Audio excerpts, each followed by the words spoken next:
Do you have an interest in Masonic education? Think about how it has transgressed and improved throughout the years. What if there was a group of brothers that got together every year to discuss Masonic education specifically and how we can improve it and make it more worthwhile in lodges? Well, we have a brother here with us this evening that's going to talk about a convention that meets every year that does just that. The history behind them, where they're at now, and where they're planning to go to improve Masonic education all throughout our jurisdictions. Stick with us. We have an amazing episode lined up for you right after this on Historical Light.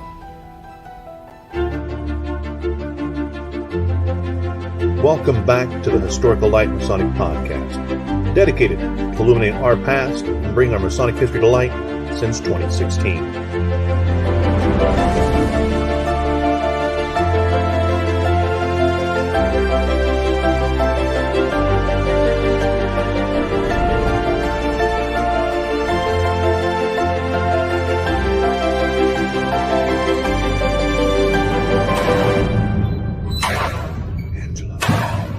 And now, enjoy the show.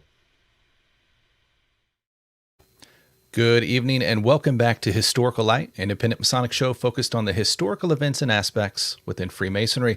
I'm Alex Powers, your host, and we are back here with Brother Chad Kopenski, once again, a alumni member of Historical Light. Brother, thank you so much for joining us. And if you wouldn't mind, for those who may have not seen your previous episodes, give us a little bit of info of just who you are and your role in Masonry.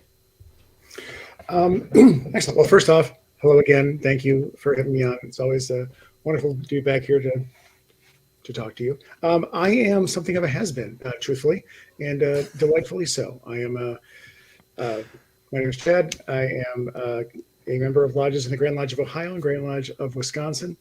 I'm a past master of Hair Youth at 25 in Athens. I'm a past district education officer and district deputy grand master of the 17th Masonic District. I am the immediate past chairman of Ohio's Grand Lodge Education Committee.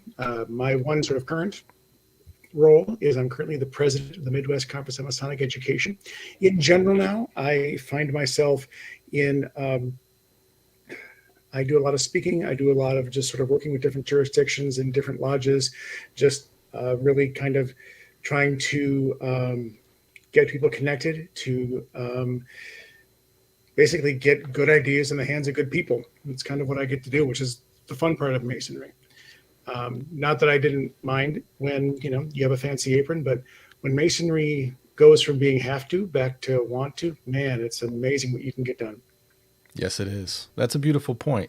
And for those that may have missed the previous episodes, we had a really good one out where we managed to talk about chickens for an entire hour. So yes, we did. Yeah, we did. I thought we were going to pull that off for about 10 minutes. We went on for... yes, and you were wonderful. And the fact that basically we sort of relied on both of our abilities just to kind of babble on forever, is delightful. I do have to ask, though, do you have an April Fool's episode planned this year?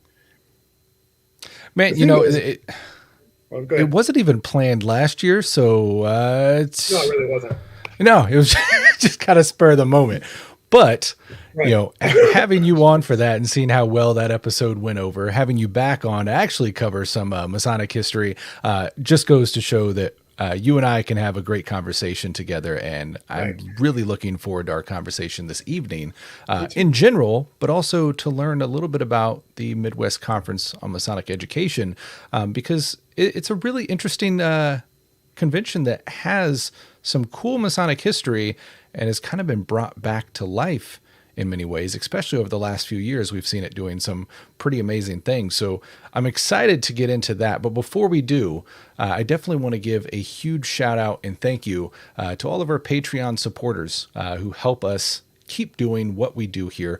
We've been on the air since 2016, and we are purely devoted to Masonic history. So if you like what you see here, you can jump over to the website historicallight.com/support and support us through Patreon. And we have some really cool support levels there where you can get some exclusive lapel pin and breast jewel designs and much more. So go check us out and support us on Patreon. We appreciate it. So, brother, I am Do what now? I want to be an ambassador. That sounds cool. Hey, you can do it, man. You can do it. Just jump over the website. We'll make it happen. Sorry. Go ahead. No, you're good. So you have been involved in this Midwest conference for how long now? Honestly, probably only about 5 years, maybe 5, 6 years. Okay. It's one of these things that it's an odd conference, and I'm going to tell you why. For probably the first 50, 60 some years of its existence, it really was only open to, available to the Grand Lodge, like the Grand Education Officer or the chairman of the Grand Lodge Education Committee of the member jurisdictions. And the idea was to get those, 12, 24 people into a room so that they could share best practices. They could kind of, update on what each other is doing. It really was meant to be a yearly think tank of, the smartest of the smarties, for lack of a better word. And so it wasn't something that was necessarily on my radar as I was, doing whatever I was doing.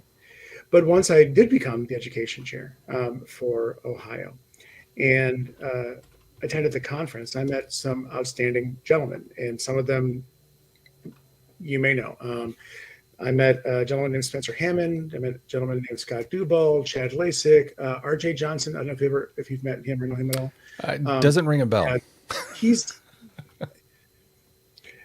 short guy, built like a fire plug, runs A&Ws all throughout the Midwest. There we go. Now I know. I think he's branching out into Dairy Queens now. So anyway, but I'm not sure what to see what he's up to. Anyway, but I met them in Iowa, and I think it was in 2019 or so. And there was a group of people there that started talking and just realizing that we needed to change the focus of this particular conference. Midwest Conference of Masonic Education has been around since 1949, and really it was, like I said, the smartest of the smarties in a room. Sure. But those who started really with that group, and it was Scott Duball out of Illinois really was one of the first to do that, Josh Thompson out of Missouri, realizing that all Masonic education, all Freemasonry is local, and there is a danger, and I may get in trouble for saying this, but there's a danger when you have just the guys, at the head of the table in a room. There's a danger to that. Sure. Because you can get in that bubble. And the whole idea of the conference is to kind of get outside that bubble. And the more people you have in the room, at the table, the better the ideas become, the better the ideas get exchanged. You find these common problems, but then by talking and testing these solutions and just, again, getting all the good ideas that are out there, you find those individualized solutions. And so thank you for those kind words. It's been very intentional for the last, let's say, 5 years or so to, for lack of a better word, increase the size of the table, get more people in the room because like I said, there's so many phenomenal ideas out there and there's so many voices that need to be heard that those people need to be heard.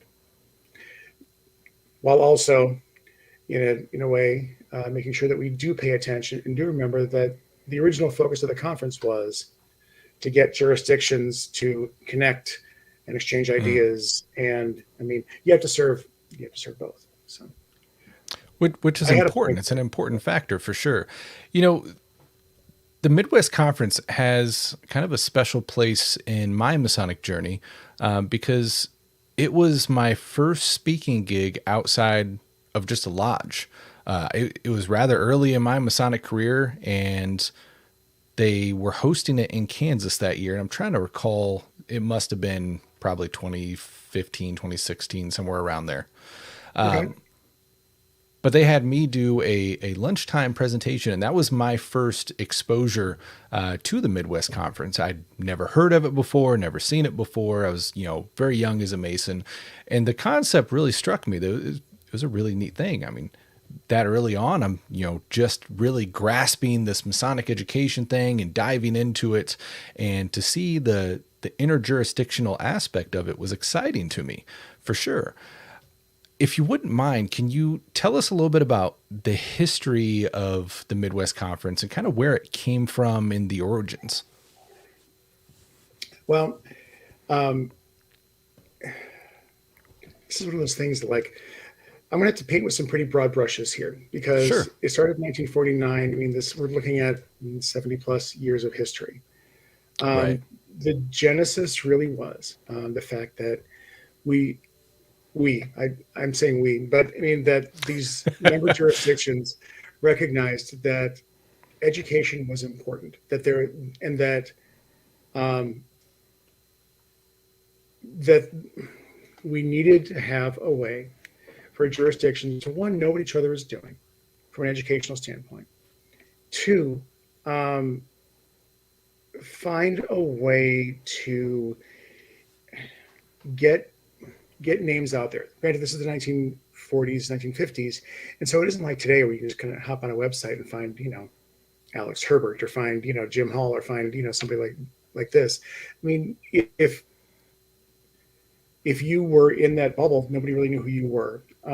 And so the genesis was getting these jurisdictions together, getting them in a room and letting them talk, because they found out that there are common issues in Masonry, and that there are these good ideas that are out there. Now, think 1949 when this conference started. This is post World War II. This is kind of the start where we call what our golden age of fraternalism. Supposedly guys were joining in numbers. Now, I want you to think about what happens in most lodges when you are raising 300 or so people a year. How much education is a guy really getting? How much information is he really getting as he's going through the degrees? And what is interesting to me, if you look at the history of the conference, in many ways, it kind of mirrors a lot of what's happened in many Grand Lodge jurisdictions in terms of kind of first trying to define what education is, Right. and then trying to see recognizing that there's something missing, but that education, that'll solve that. So now education needs to be this. And so if you look at the origin, what they did in the first part of that conference, it was, okay, well, we have all these guys who are going through what are they getting? What should they be getting? How do we make good Masons when we are raising 500 a year? And that's a hyperbolic number. And so when you look at the initial part of the conference, a lot of what they're looking at is going to be ritual interpretation, symbol interpretation, kind of extending the work that had come before, when you have people, when most Masonic education at that point was either history or, diving into interpreting the ritual. That starts to change in about the 60s or 70s when you look at what happens with the conference, and much more of the work of the conference, or at least the proceedings, ends up being a lot more about the idea of leadership. They're noticing that there are holes in guys' education, that they make assumptions about what guys know or what they should know. Right. And so now they need to back up and like, well, how come these guys don't know that? Because nobody told them. And I go back to, we're sending 500 guys through a year. Well, how come these guys don't know what the beehive is? Or why don't they know what the moral lessons are? How come they don't understand all the illusions in this, that, the other thing? When did anybody ever stop and tell them? How come these guys don't know how to run a lodge meeting? When did anybody ever teach them? Well, Right. how come these guys can't, they don't know the lecture? Does your jurisdiction have a written ritual that they've ever seen? Has anybody ever sat down and actually, and if you're mouth to ear at this point, which many jurisdictions were, at this point, has anybody ever sat and taught them this stuff?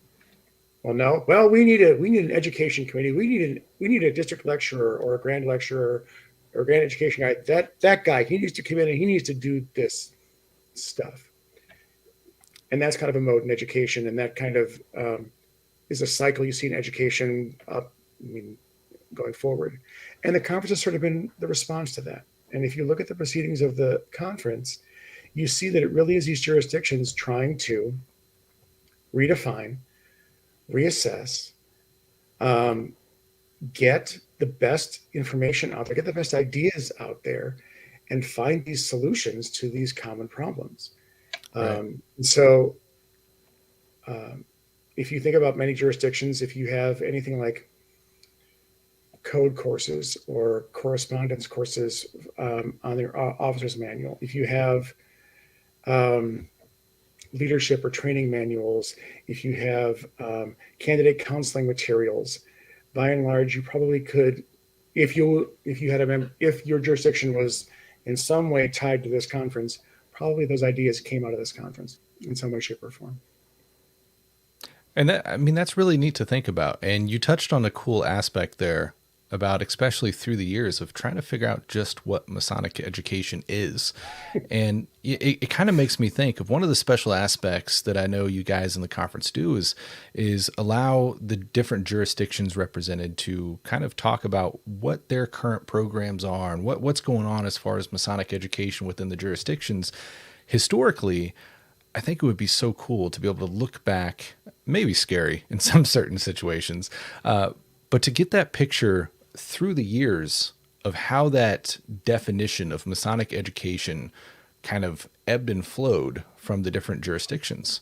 My friend, I'm going to tell you that is a rabbit hole that I'm currently in. It is a dangerous place to be because I bet. And I'm working backwards. I will tell you, I'll tell you kind of where my rabbit hole is now. And now that I'm working backwards, it is becoming even all the more fascinating. One of the things you talked about, the jurisdiction reports, and that's been really one of the most wonderful things about going through the archives of this conference, is that we do ask that the jurisdictions get up and just sort of say kind of where they are and what they're doing. And that has been really nice. The problem that I found is that nobody ever asks the questions I want asked. I mean, they'll get it because we all make assumptions. Going back to the bubble, we all assume that all Masonry exists the way that exists in our lodge or our district or our jurisdiction. We just assume that that's the way that it is until we start talking to people and realize, well, wait, things are different. So when you look at the jurisdiction reports, at least for the last 10, 15 years, a lot of the viewpoint was just kind of getting up and saying, well, here's what we are doing here in Ohio. But it wasn't, or, Ohio, Wisconsin, Minnesota, Manitoba, wherever. It wasn't standardized. And so it was really hard to get a bird's eye view of what was going on. So last year, what we did is, for lack of a better word, we standardized the jurisdiction reports. And I ended up calling all of the Grand Lodge education officers from member jurisdictions and just talking to them on the phone and taking those notes and creating a one sheet on each jurisdiction. And a lot of it is just the demographics. How big are you? How many lodges? Okay. Do you have proficiencies? Proficiencies is a whole other conversation that we can talk about because, again, well, no, here's why. And this kind of goes back to the conference. Seriously, I'm going to be like a squirrel today. And I'm really apologize. No, you're good. But this is one of those things, like you start talking and all of a sudden like, oh, you got to know this. This is really neat. This is really neat. You can tie the, I don't want to say devaluing, but the changing of proficiencies to this conference and the Conference of Grand Masters about 25 years ago. And I'm trying to find exactly where it happened but I haven't been able to find it yet. Something happened where very shortly thereafter, we saw the rise of the one-day class, which presented its own challenges. And jurisdictions were saying that the two biggest obstacles to entry in Masonry were time and memorization. And then they threw it to the education committees to figure out, well, what do you do? How do you make Masonry quicker, and how do you do things, to lower the barrier to entry? And so we started seeing, short-form proficiencies. Um, we start seeing some jurisdictions absolutely do away with um, ritual proficiencies. We see the rise of alternate proficiencies, and then what we're also seeing in the last 3 to 5 years, again through this conference, is now the discussion of bringing those back, recognizing that the point of ritual proficiencies isn't just teaching them the ritual, it's making those meaningful connections. It's a means to an end. It's a means to educate somebody about what it means to be a man, to be a Mason, to be a human being. That ritual isn't an end in of itself, it's a means. And so Right. now it's becoming valued. Anyway, the original point was this definition of education throughout the years. And it goes back to the idea of what tends to happen is all of a sudden a Grand Lodge recognizing that there's a hole, that they've made some assumption about their membership, about what they know or what they can do. And they realize all of a sudden, oh wait, they can't do that. So now that's where education gets redefined.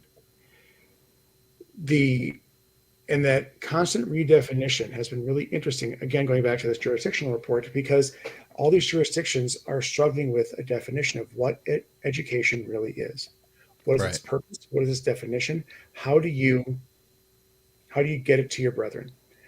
And those jurisdictional reports, when we did the one pages to look at proficiencies, how they're structured, what are their initiatives, how do they mentor their candidates?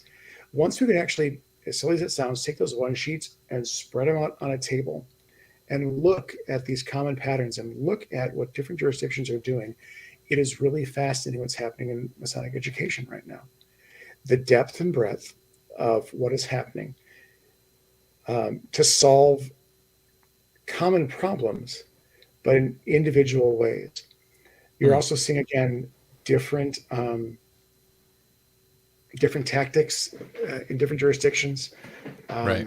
It's just fascinating to see what people are doing.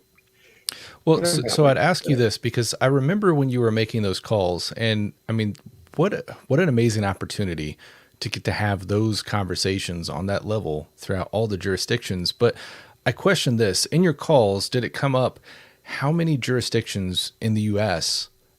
define Masonic education? I know of about 5. And I think I wrote 2 of them. So, which is much more arrogant coming out of my mouth than I thought. But anyway. Well, no, because I ask because, here in Kansas, we've got it on the books that you're forgetting the verbatim of it. You're banned from having any education in lodge that is not Masonic education, right? That's all you can have. Masonic education. So what's Masonic education? We don't define what Masonic education is. so there's a bit of an issue there. I've heard, I think it was the guys over on TMR, we're talking about in Virginia, they define it as everything outside of the ritual. And, it's probably more elegantly worded than that, but essentially you're expected to know the ritual. This is what you're expected to know. Education is learning everything beyond that, essentially what the ritual means. And I love that aspect because I think too many jurisdictions get held up just on the fact of you need to learn the words perfectly. That's all that matters. You can memorize words, but they don't mean a whole lot if you don't know what they mean. Right. Well, and I have a whole theory on that as well, but it's relatively a crackpot theory. But you're absolutely right. And what's interesting is the definition of Masonic education changes. And what's interesting is that when you talk to different jurisdictions, it's almost like, was it Justice Brandeis who said, I don't know what, pornography is, but I know it when I see it. A lot of the definitions, a lot of the conversations you have with people, especially at that Grand Lodge level, like, well, okay, well, what do you guys think Masonic education is? They can tell me what it isn't. And I could say, okay, well, if I have brethren who are, um, if I get the brethren together and we're going to have them go and build these benches for the local, to fix in the local park, is that Masonic education? No, no, no, that's not Masonic. That's not Masonic education. Why not? Well, Masonic education, it has to do with, Masonic values. But isn't that putting Masonic values into action? Well, then you say things like, well, um, they say to you, well, Masonic education, that's the key to membership. Masonry is a membership problem, and education is key. Perfect. That's awesome. I totally agree with you. So, what do you mean by that? What should our Masonic educators be doing? Well, they should be calling guys who have stalled in their degree work, and they should be calling and getting those guys into lodge. Right. Right. That's Masonic education. Wait. So, Well, everyone in Masonry loves the slogans, right? Like, we're really good at throwing these fancy lines out there with not much to back it. And I can think of a couple degrees just in my personal experience where, the guy just gets, it's probably an initiation if I'm thinking back. So just gets his EA. And at the end of it, he's, asking this or that. And I specifically remember one of the, senior past masters just puts his hand on his shoulder. Oh, you'll learn. when? And that was it. When? Who's going to teach him? Right. I just remember the lost look in this guy's in his eye. I'm like, no, he's not. That's And your again, opportunity right there. I think that was one of the things that I got out of doing that during the jurisdictional reports and looking back at our proceedings in the conference was recognizing the assumptions that we make. And I'll be Yeah. honest, in Ohio, one of the things that we realized was, we did make a definition of education that is fairly broad, and I'll get to that in a second. But Okay. what we realized was that just on a basic level, we assume that our brethren know the ritual well enough to be able to teach it to a new candidate. We just make that assumption. Oh, they're a past master. They should know the ritual. Do you know how many phone calls that I get on a weekly basis? Hey, Chad, I'm looking at the ritual, page 26, line 4, word 6. I'm like, Yeah. I'm going to find my ritual. That is the word brethren, and so we had to kind of take a look at that and say, okay, if you're going to have, we call them master craftsmen or candidate mentors in Okay. Ohio, like, okay, if you are a lodge education officer, sit your mentors or candidate counselors down and just say, can we just kind of go through the ritual? Because guys will never admit that they don't know a word. They'll call you, but they'll never admit you if you just flat out ask them. Right. Hold a session where you actually review this. Make sure that they can actually teach just the baseline of the ritual.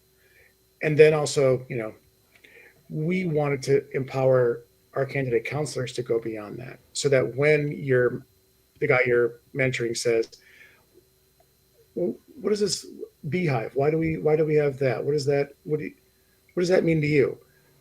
That our candidate counselors have something that where they can say, well, let's talk about that symbol. Let's talk about what that means and why that's here. And so backing up a second to Ohio's definition, we went overly broad because in the discussions with other jurisdictions, some said that it was ritual, nothing else.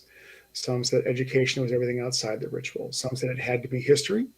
Some said it had to be the quote unquote, esoteric stuff, or the modern esoteric stuff, which seems to kind of marry, whatever. Some said it had to be leadership. Some said it had to be, we had one jurisdiction that wanted education to be all about doing audit reports and treasurer's reports and secretary's reports. That was Masonic education. Like, okay. So in Ohio, we made it overly broad because we recognized that Masonic education can happen anywhere. And so our definition is that Masonic education is any activity properly framed that teaches a brother Masonic values and tenets and helps him learn how to incorporate them into his life.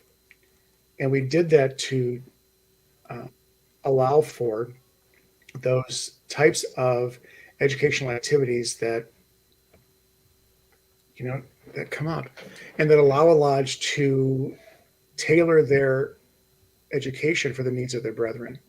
That, yeah, Right. packing up boxes to send overseas to to a National Guard unit, that can be Masonic education, properly framed. And now, again, as a Grand Lodge Education Committee, how do we properly frame those events? But that's Ohio, and Ohio's weird. It is a constant conversation in many jurisdictions in terms of what qualifies, and sometimes that is due to the whim of a Grand Master. Sometimes that is just due to tradition. And one of the benefits of the conference has been recognizing that other jurisdictions do things differently and define things differently, and wrestling with that definition and wrestling with what education is, what it can be, and how you can use it. Fair enough. Fair enough.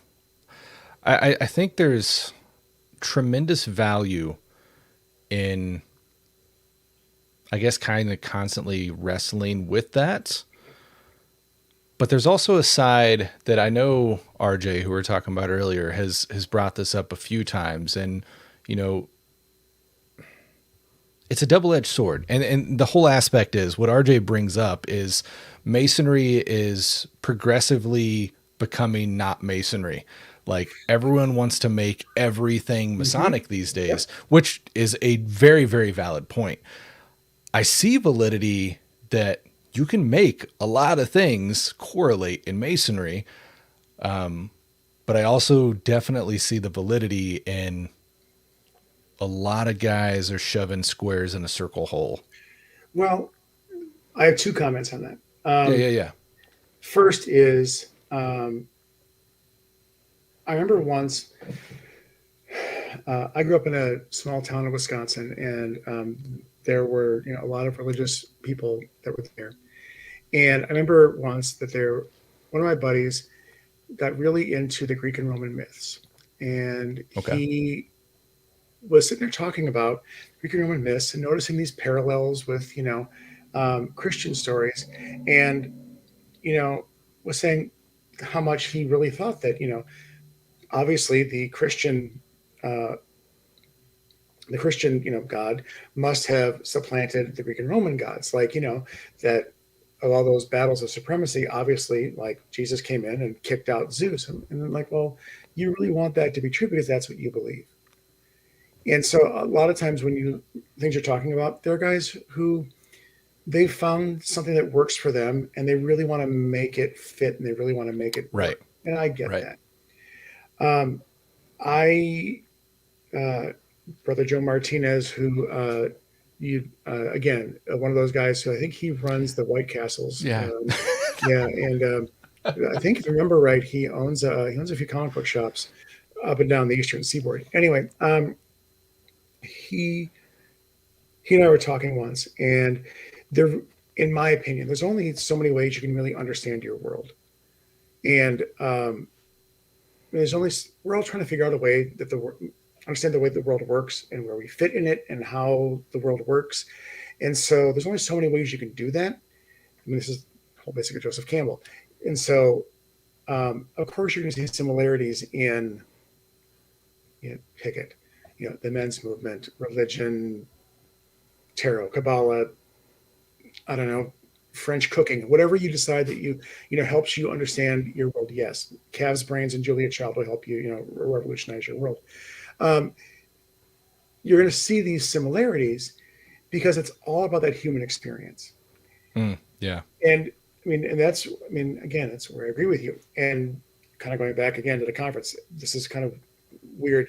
Looking through the proceedings, you do see many years where guys are doing that kind of thing with education, where they are trying to make, Masonic education is let me talk about the work of Julia Child and how that actually, fits with Anderson's constitutions. And it's neat, but, and so what we're seeing now is we are seeing this, we're seeing a movement more towards, in some ways, a broader but also a tighter definition of Masonic education. And that's, Okay. it's, and I'm going to have to do this in a weird metaphor, so bear with me. Sure. And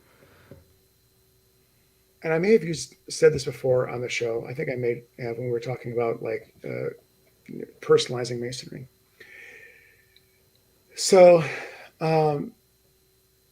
you have the story of Hamlet, okay, and there are moral lessons and there are ethical lessons, and there's some great conversations to be had around the story of Hamlet. Okay, so what is more important? Is it more important that this group of ninth graders, that they understand the story of Hamlet and they understand those lessons and those values and they have those conversations that they can have in Hamlet? Or is it more important that they see Shakespeare's telling of Hamlet, which requires more work and requires more effort and requires a different set of skills? Both are valid, but it depends on what your goal is. And so the argument is, okay, so if Masonry is a progressive moral science, right, that we are going to be teaching certain morals, certain values, certain tenets, certain ways of understanding our world, then is it important that they learn the classic 7 liberal arts and sciences? It's important that they read Plato and Cicero and, Mackey and, hell, throw Coach Nagy in there too, just because, is it important that he reads all those people just so they can understand the ritual, so you can understand, what those lessons are? Or do you find modern parallels, modern classics, modern ways to connect that guy to the ritual, which is really a way for us to, to teach those lessons and values and everything? And so it's a tighter focus in that the focus should be on communicating those valuable lessons and tenets, but it's broader in that a lodge should be able to find a way to make those connections personal, relevant to the brethren, which is probably paradoxical as all get out. But one of the benefits of the conference is we're trying different things along those lines. Is there a way that we can tighten the focus, but we can expand the medium? We can expand the way that we do this. And hell, we could be wrong. We could, and we can find out that maybe, we should go back to reading Cicero and Plato and Anderson and Mackey and all those people. And that's when we should be doing things. But you have to try, right? Right. And sometimes what you recognize is that you learn a lot when you do something wrong. You learn a lot when you're like, wow, that totally didn't work. Anyway, but this all came back to your question about 40 minutes ago about, about what we're doing differently in the conference. And somebody kind of go back to that. COVID made us do things online. And so we had to rethink how we did that, which has been wonderful. We took a year off because of COVID. We came back in Missouri. And again, that's when we started doing it. A lot of the conference used to be jurisdictions standing up and doing their jurisdictional reports. And then there were like big, huge speakers who would go and speak. And we got away from that. We still had the big, huge, world-class speakers, and those were fun. But we put a lot out on a Google Drive saying, you read this beforehand before you get here. And what we wanted to have happen was that when you came to the conference, you'd look at those jurisdiction reports and see that Ohio has this thing called the Royal Schofield Society, which is a progressive, task-based, educational honor society based on making connections. So that you hear about that. If you see somebody with Ohio on their name tag, you take them aside and talk to them. if you hear that Minnesota has this phenomenal Minnesota, light program, if you hear that Michigan has a phenomenal YouTube presence, if Indiana is doing a great drip campaign, if Wisconsin is being Wisconsin, if you hear, Kansas, the KSLOR about what those guys are doing, or that you'd find those guys and take them aside, because we recognize that so much of those conferences, so much of the benefit of those conferences isn't just the speakers, it's those unstructured events where you do grab a guy, sit at a table and say, could you just, I see here that you're bringing proficiencies back. You didn't have them for 20 years and now you're bringing these back. Could you tell me like how you did that or why you're doing things? That's the benefit.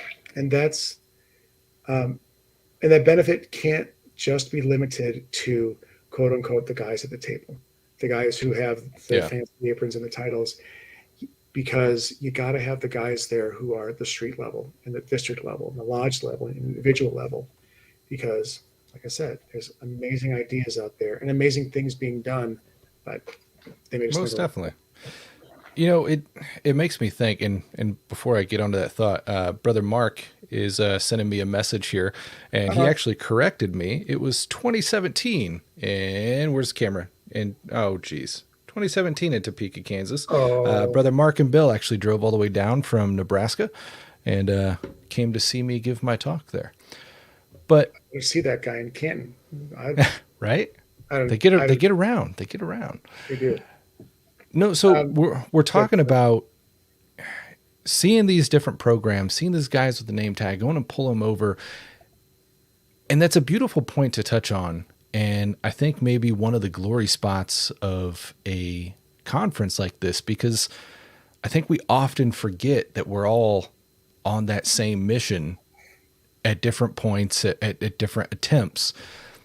But I think in any walk of life, whether it's your profession, your church, whatever, like we're all in this race of like, well, look what my church is doing. Look what my lodge is doing. Look what my office is doing. And we're all fighting each other on trying to be, number one, or trying to do, the next best thing. And so many of us are trying to reinvent the wheel along the way when, as you're sitting here mentioning, Michigan's killing it in this way. Ohio's killing it in this way. And if we could come together and have that conversation, imagine how far we could go as Freemasonry, and not just as Kansas, as Ohio, as Michigan, as California. So be it. And I'm not going to name the jurisdictions because it's not my story to tell. The Royal Schofield Society in Ohio is a whole other story. How we do things and why we did it that way. Granted, we borrowed it from Maryland, and they brought it from somebody else. We took it and kind of personalized it. It is this progressive, task-based. It's an educational honor society, but it's really about identifying your what Masonry means to you and where you fit in Masonry. And it's a thing. There are other jurisdictions who are interested in that, and I've been able to really just kind of send them a Google Doc and Google folder. There have been other things, absolutely, that Ohio has seen other jurisdictions do, and they've been able just to kind of send us an email or send us a package of stuff because they've already done the work, and now they've been nice enough to share it. And we just kind of cross out Nebraska and write in Ohio, or but it's already been tried and tested, and it's already been, a lot of the kinks have already been there. A lot of the heavy lifting's already been done, and now we can try it too. And that's how we sort of move education forward, or move the needle more towards that viewpoint of, of tightening the focus of education, but broadening the medium of it. And I want to back up just a real quick second. Further illustrate a point, but also you talked about sort of your own really great moment of the conference. Mine was absolutely by accident, but it absolutely changed my life. And I want to mention it just because it really just meant it illustrates that idea of kind of unstructured, structured type of activity. So I went there with most was for Charlie Murphy, past Grand Master. We were there representing Ohio. I gotten up and I'd done my jurisdiction report, and you can see it online. And I look a lot like Kingpin from the Daredevil series. It's really kind of weird to look at me back then. We had a speaker at that point in time, and he couldn't get his computer to work, and so we had dead space. And so everyone's kind of looking around like, oh, what do we do? And I think it was Ed Rund was up there, and I said, listen, I got a presentation that I did for one of our traveling Masonic roadshows, one of our like pop-up events that we do in Ohio. If you want someone to kill some time for 15 minutes, let me just do this. I got it. It's right here. I'll just do it. And they're like, do, go, make, big, And there's a style of presentation called a Pecha Kucha. And I'd modified it Masonically. A typical Pecha Kucha is 20 images on screen for 20 seconds each, and you tell a story. Right.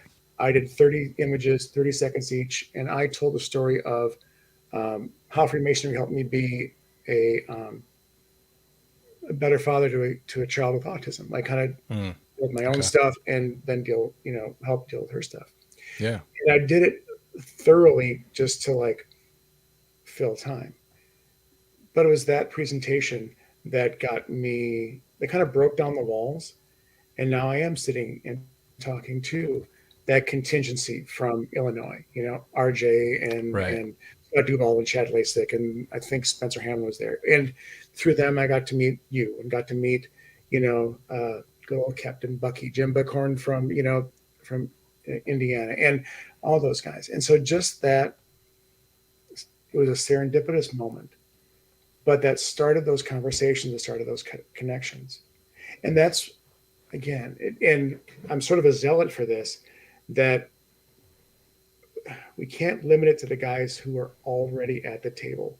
If we are at the table, we kind of owe it to Masonic education. We owe it to the fraternity. We owe it to everybody else to put another chair there and somebody else there, because I could be wrong.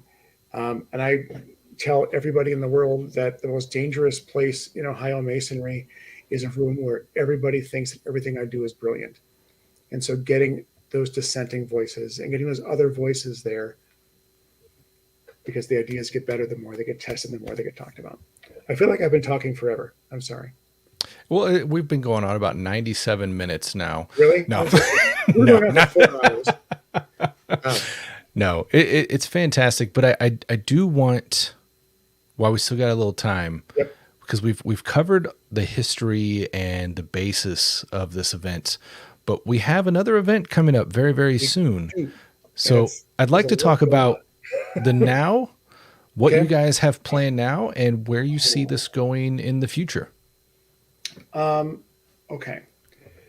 It's going to be April 28th, 29th, and 30th at the Canton Masonic Temple in Canton, Ohio. If you've never seen the Canton Masonic Temple, it's huge. It's gorgeous.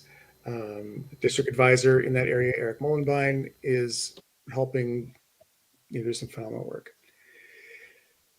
What we've tried to do unofficially, and I decided to do officially, this conference, is give it a theme. Give it a question we're going to answer. And so the theme for this year's conference is the idea of intentional masonry. How do we enlighten and empower lodges to craft a unified lodge experience that reflects what is unique and valued about masonry? And there's a lot in that question to unpack. Enlighten and empower. I mean, I think we all know that we've all seen kind of this McDonald's franchise model of masonry, where we get the monolithic idea from Grand Lodge that masonry is this, all lodges must do this, this is what education is, this is what it needs to be, and trying to get away from that. Enlightening lodges that this is what they can do, and empowering them, giving them the support they need to be able to do these sorts of things. A unified lodge experience, that what they're doing is crafted, that there is a reason behind what they're doing. Everything from, ritual to non-ritual stuff? Do their actions reflect their values? And if not, then let's reevaluate either our values or our actions as a lodge. How do we do that? Because we do have entire jurisdictions, entire districts that are kind of waiting for Grand Lodge to come save them. So how do we give them the tools to identify their values, identify what's unique and important to them? How do we support them in crafting that unique lodge experience? The what people have heard me say time and time again is that, you know, guys will drive 8 hours to go to Christmas dinner when all that really is turkey and, you know, green beans, when they wouldn't cross the street for badly prepared filet mignon. That's kind of the way it should be with Masonry. Guys will support a really phenomenal experience that is intentional, that is meaningful, that is unique, that it has value to it, when they wouldn't cross the street for something that isn't there. And so the sessions that we have are going to be different tactics, different ideas, different thoughts about empowering and enlightening lodges, about different ways you can make a unified lodge experience, and how you can sort of feature those values and what's unique.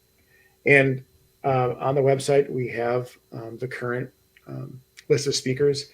We got a lot going on. And in fact, we have too much going on, which is intentional on my part, truthfully, because I want there to be so much going on that you have to choose.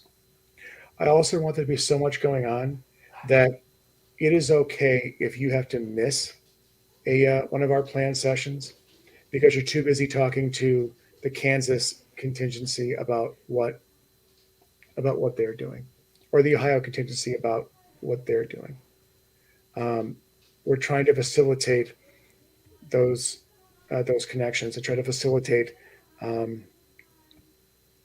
both structured and unstructured educational opportunities. I love that. That sounds fantastic. And I think, I mean, I know that I sent you the list. I mean, we have one night we're actually doing a Masonic game, for lack of a better word. It's our way of getting people into the Canton Temple.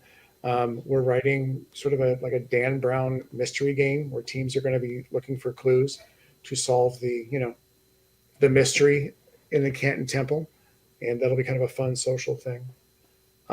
We have Alex Herbert has written a wonderful guide, at least for Ohio ritual, about incorporating religious traditions you may not be familiar with, so that process and some tools for that. We have Chris Busby coming down. He's been doing some amazing work, and I think we talked about he is getting his people to incorporate elements from theater, some of the basics from theater, but also using that to have that discussion with a lodge about what is important in ritual.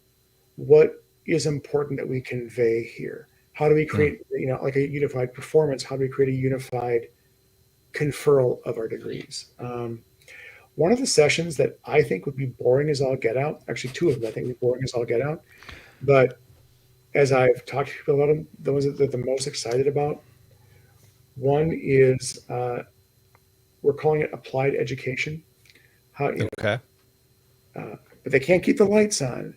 We've all sat there and, in those discussions, we have a lodge that says, I can't get the lodge open. I can't get 8 guys to show up. And now you want me to talk about, Mackey and Webb and, the symbolism of the trowel.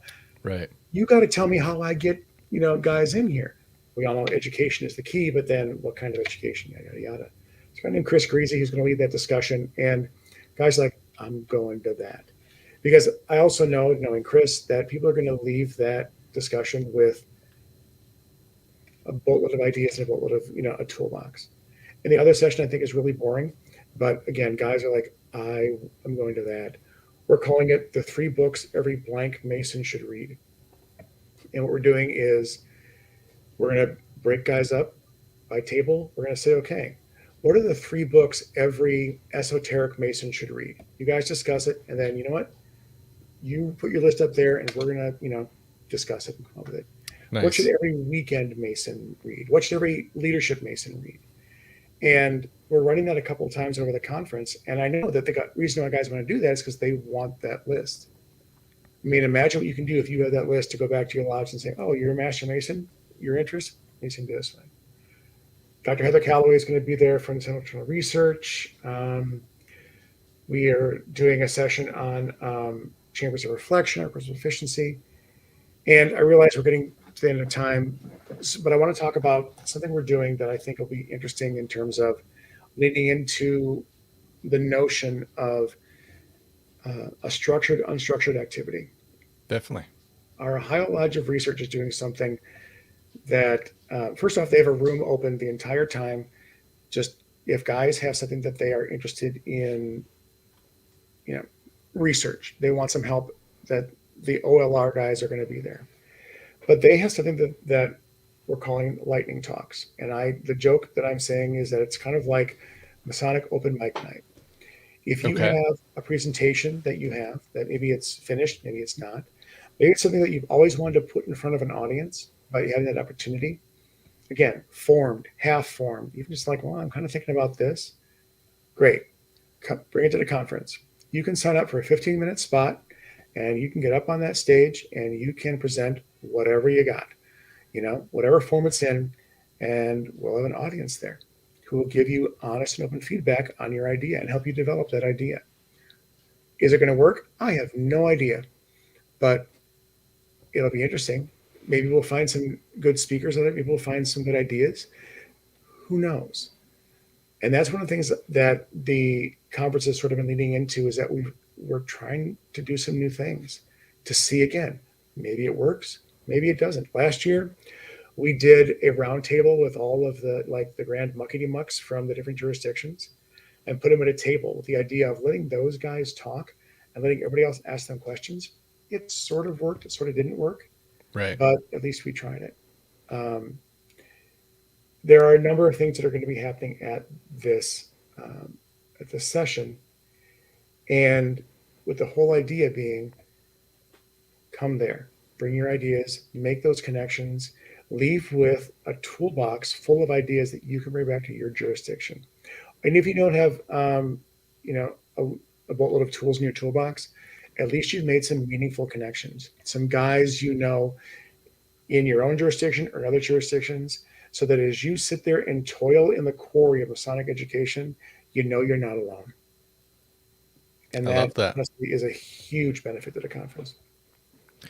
It's fantastic that you guys are going that route. And, some of the stuff is scary to do because we're all trying to make events that are amazing and knock your socks off, and trying these things that it may work and it could be amazing or it may not.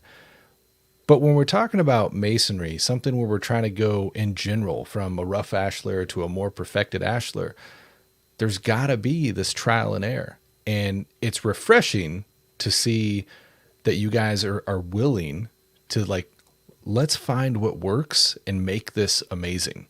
It's not just a now thing. This is this is the path we're on, and not just let's just do something to do it and put it on the books, and we did it. I'm out of the chair. Someone else can deal with it now, because we see that so often. So often. Masonic education thrives in connection and dies in isolation. Yes. I mean, and part Well of said. the educational process has to be running absolutely into a wall face first and bouncing off of it. It's amazing what you learn when you pick yourself up, right? Fall down 7 times, get up 8. I cannot tell you, as in my past life teaching high school, in my current life, whatever the hell it is I do, that, man, I make mistakes. And sometimes just things don't work. But it's amazing what I learned from that. In my mind, and something that I try to teach my daughter and try to teach the students I work with and the lodges I work with, that failure is only a destination if you stop. Otherwise, it's just a valuable part of the process. I think I've said that to you in the past too. And it So as a conference, we're going to try it. And if it doesn't work, well, we'll regroup and we'll move forward. Right. So, Fantastic. Well, my brother, I want to give you an opportunity to shout out how people can get a hold of that and everything, but we are at the top of the hour. So before we get to that, if you wouldn't mind, would you mind giving us a toast this evening? sure. And do you mind if I tell what are you toasting with, if I may ask? Oh, I am still working through some Jack Daniels from the last Masonic Con, Kansas, Oh, that's and awesome. using a toasting cannon from our last Table Lodge here in Kansas. Excellent. My wife was in the mood for some gas station wine, and so I actually went and got gas station wine, including this Fantastic. lovely orange something MD 2020 that I have in a Garfield glass, and I think that is absolutely appropriate. Very much. Something both strong and slightly off kilter. A toast. To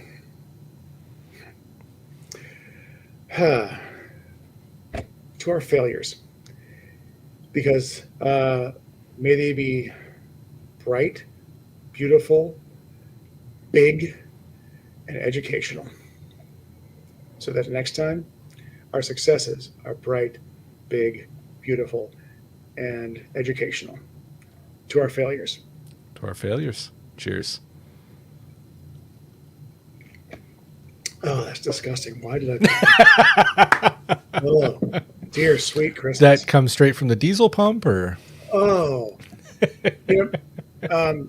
back in college, we would buy this stuff, and it was like $1.97 for the 40, and so there were times you're like walking to the gas station, looking for pennies on the street so you can get to that $1.97. Right. Yeah, I don't need to do that anymore. I don't know why. I'm not a sponsor of your show by any chance, are they? So I'm thoroughly messing up your sponsorship. No, not at all. Okay, good. Dear sweet Christmas. Oh, okay. Anyway, the website is MCME1949.org. And so if you are an individual or you are, a lodge, a jurisdiction, you can actually join the conference, which means that you have voting rights and you can help plan the direction of the conference. The conference itself, so on the website, that's how you can join the conference as a member. There's a link on the website that will take you to registering for the conference. So if you go back and look at the conference, that will take you to Eventbrite, which will help you, give you the information on registering for. Oh, they showed the coin. I'll tell the story of the coin in a second. That shows you the. So if you click on the Eventbrite, it will take you to a place where you can register for the conference and for your hotel. And so you don't have to join the conference as a member. You get a discount by it. It also means that you get to, again, have voting rights and you get to help plan that. We're trying to open it up to different educational entities, like Castle Island Virtual Lodge. I mean, right. We need them there because they're doing different things in education, and theirs is a voice that needs to be heard. I need Alex Herbert and Robert Johnson and Jason Laramie from Wisconsin, and the Traveling Man podcast, Jim Hall. I need them there because I need you there because these are different voices in education that we should be there so we can learn from them because education doesn't happen in a vacuum. But they can go to the website, go to the Eventbrite, register. I mean, please come. Because again, this is, I think, one of the only remaining Grand Lodge sponsored and supported education conferences. I believe there's still one in New England, but I haven't heard from them in a while, so I don't know if they're still around, and that's on me. So. Did I send you one of these coins? Have I been neglectful in my duties about sending you one of these coins? No, I have not. All right. So this is the story behind the coin. There's a gentleman in Ohio. His name was Chad Simpson. He's no longer with us. This was his idea. And I told the story before, and I'll tell it to anybody who hears it. So I will send this to you. His idea was that there should be a true challenge coin associated with the conference. And so on one side it says, Midwest Conference. The back it says Solomon's Repast, and it's a royal summons. Chad's idea was that the way that you earned this coin was by not keeping it. So that if you got this coin, that meant that you were a guy who had the seat at the table. You were a mover and shaker. So on your honor, we're telling you the way that you're going to earn this coin is you're going to get. You already have your dinner with King Solomon. Who are you going to invite? Who are you going to summon to have a pass with King Solomon? And so I sent out probably about 50 of these. I got another 50 that I'd love to send out to people.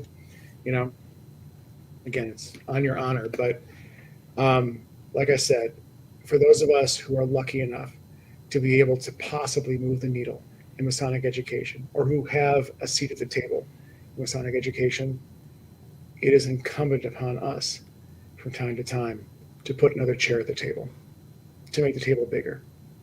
So that, because there are so many voices out there that aren't being heard, and so many ideas out there that need to be shared. So yeah, I'll send you one. I'll send you 5. But again, and the way that you earn this is you get your coin back from the person you brought with you to the conference in Canada. So that's awesome. I love that, brother. Thank you. It's an idea. It's an experiment. We'll see what happens. I love it. It's a great idea, and I think it's going to go well for you. My brother, I want to thank you so much for coming on this evening. You have really brought a different light of this event that I haven't been able to explore before. So to hear the history, the now, the future is really quite amazing. And I think you guys have something really, really special going on here that I hope to see continue for years. Thank you. I'm hopeful. So, and again, thank you for having me on here. I mean, it's always a pleasure to talk to you. It's always a pleasure to be here.